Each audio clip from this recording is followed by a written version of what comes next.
Hello दोस्तों, welcome back. दोस्तों आज के वीडियो में मैं आपको समझाने वाला हूँ कि क्रूड ऑयल जो रहता है वो इंडियन शेयर मार्केट पे किस तरीके से इम्पैक्ट करता है।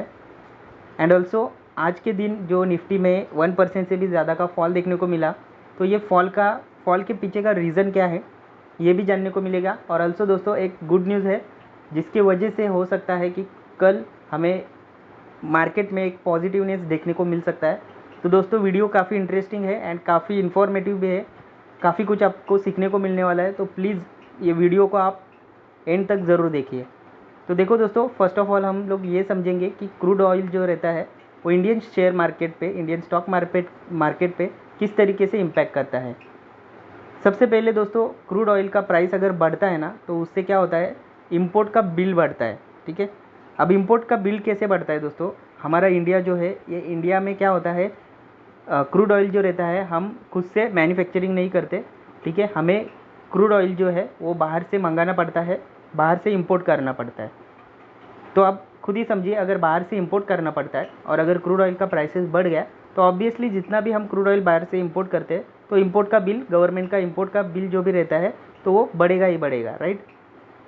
सो वही है कि जब क्रूड ऑयल महंगा होता है तो गवर्नमेंट का इंपोर्ट का बिल जो रहता है वो बढ़ जाता है। और इंपोर्ट का बिल बढ़ने से क्या होता है, इकोनॉमी पे प्रेशर पड़ता है। देखो, हमें एक बात आपको समझनी होगी कि इकोनॉमी अगर हमारी स्ट्रॉन्ग करनी है तो उसके लिए क्या लगता है, ज़्यादा से ज़्यादा एक्सपोर्ट करना चाहिए एंड कम से कम इंपोर्ट होना चाहिए।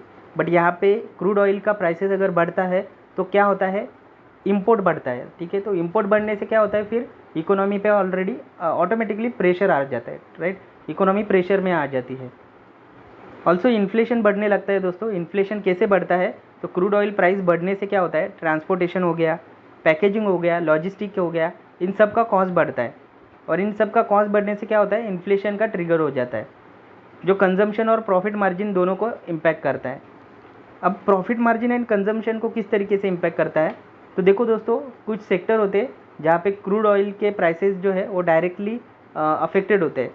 मतलब क्या होता है दोस्तों, कुछ सेक्टर रहते हैं वहाँ पे क्या रहता है, क्रूड ऑयल या फिर क्रूड ऑयल के बेसिस पे जो भी कुछ अदर मटेरियल रहते हैं, तो वो मटेरियल जो रहते हैं वो एज अ रॉ मटेरियल कई सेक्टर में यूज़ किया जाता है।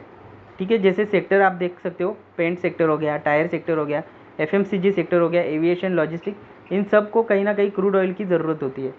ठीक है, तो ये सभी सेक्टर पे आपको इफेक्ट जो है वो नेगेटिव ही देखने को मिलेगा। एंड रीज़न वही है, अगर आप पेंट सेक्टर का देखोगे तो resin chemical is equal to crude oil का डेरिवेटिव्स होता है। तो वही क्रूड ऑयल बेस्ड जो भी मटेरियल्स होते हैं ये सब इन सेक्टर में as a raw material use किया जाता है। तो अगर रॉ मटेरियल यूज़ किया जाता है तो अगर क्रूड ऑयल की प्राइसेस बढ़ते तो रॉ मटेरियल का कॉस्ट बढ़ेगा, और रॉ मटेरियल का कॉस्ट अगर बढ़ता है तो ऑब्वियसली प्रॉफिट पे इम्पैक्ट पड़ेगा, मार्जिन्स बढ़ेंगे, राइट।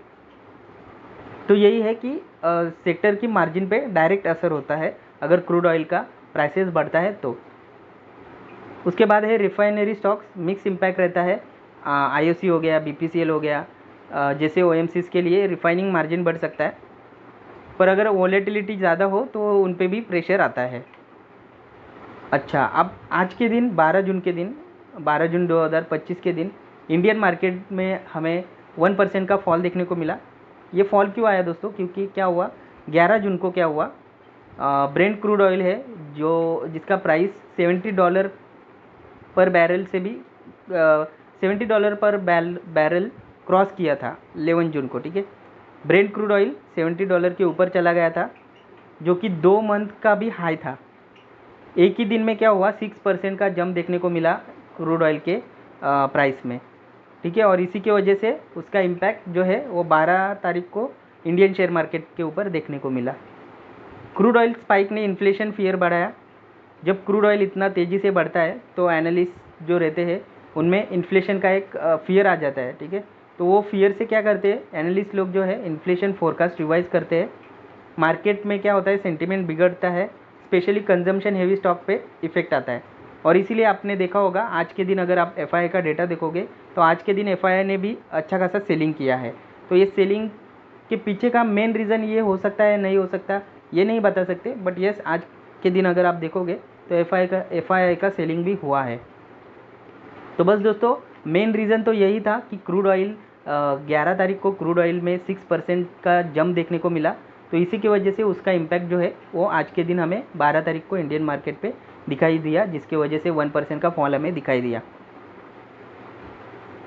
ठीक है दोस्तों, और एक और गुड न्यूज़ है दोस्तों। गुड न्यूज़ क्या है, आज के दिन CPI का डेटा आया है, इन्फ्लेशन का डेटा आया है, तो इसका हाईलाइट मैं आपको बता देता हूँ।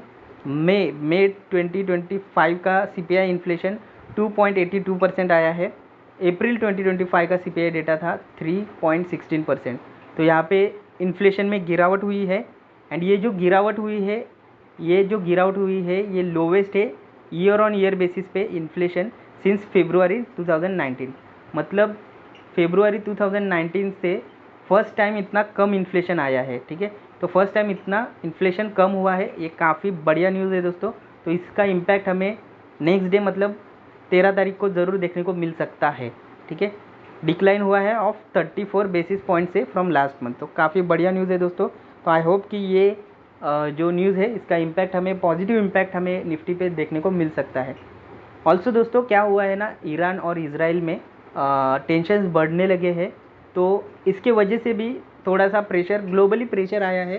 अगर आप 12 तारीख का अगर आप देखोगे ऑल ओवर द वर्ल्ड, तो सारे ग्लोबल मार्केट भी हल्के से रेड में क्लोज हुए हैं। तो ये भी एक वजह, ये भी एक रीज़न रहा है इंडियन मार्केट का आज का गिरने का। तो बस दोस्तों आज की वीडियो में इतना ही था। आई होप कि ये वीडियो आपको वैल्यूएबल लगा हो। अगर आपको वीडियो पसंद आते हैं तो प्लीज़ दोस्तों लाइक, शेयर एंड सब्सक्राइब करिए। मिलते हैं अगले वीडियो में, तब तक के लिए goodbye and happy investing.